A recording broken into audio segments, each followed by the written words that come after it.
Good morning. My name is Matt Hall. Today we are looking at agenda setting theory, chapter 30 from our textbook, Griffin, 2012. According to Griffin, 2012, this theory helps explain how mass media has the ability to transfer the salience of items on their news agendas to the public agenda. In short, it's saying what we hear about the most becomes most important to us. Griffin in 2012 tells us that agenda setting is not what to think, but what to think about. The creators of this theory, McCombs and Shaw, first established the idea of media agenda. Media agenda is simply the fact that we are influenced by the positions and links of the stories in which we take in from the media. And that is the main criteria of importance. How often we see things, where they are placed, the importance they are placed on news stories.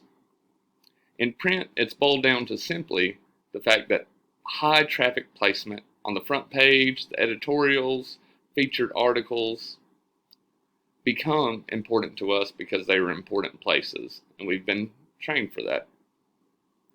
The next thing is the public agenda. The public agenda is understanding what is important to the public.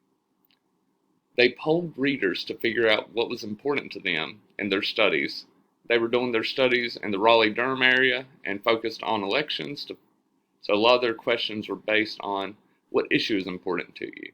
But what they found was the public's opinions often matched what was being covered the most, what they heard about the most. So simply they asked the question, what causes what? Does the media cause the public to care, or does the public inform the media on what to cover?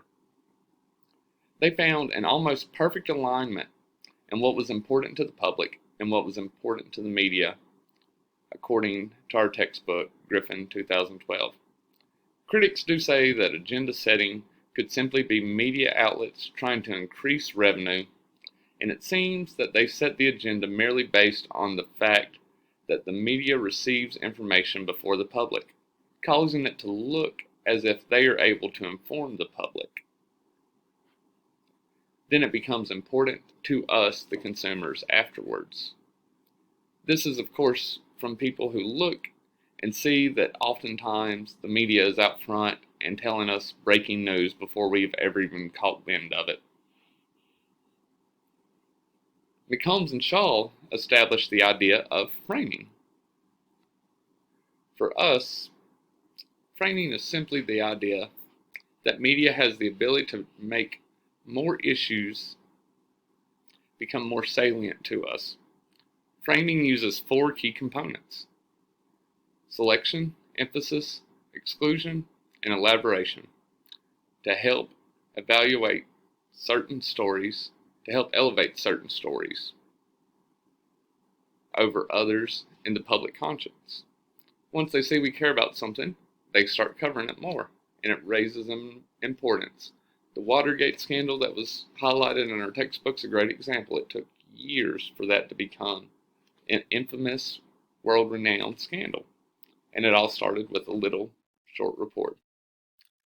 McCombs and Shaw noted two different levels, one of them first being focused on attitude toward the subject, and the second on a set of attributes.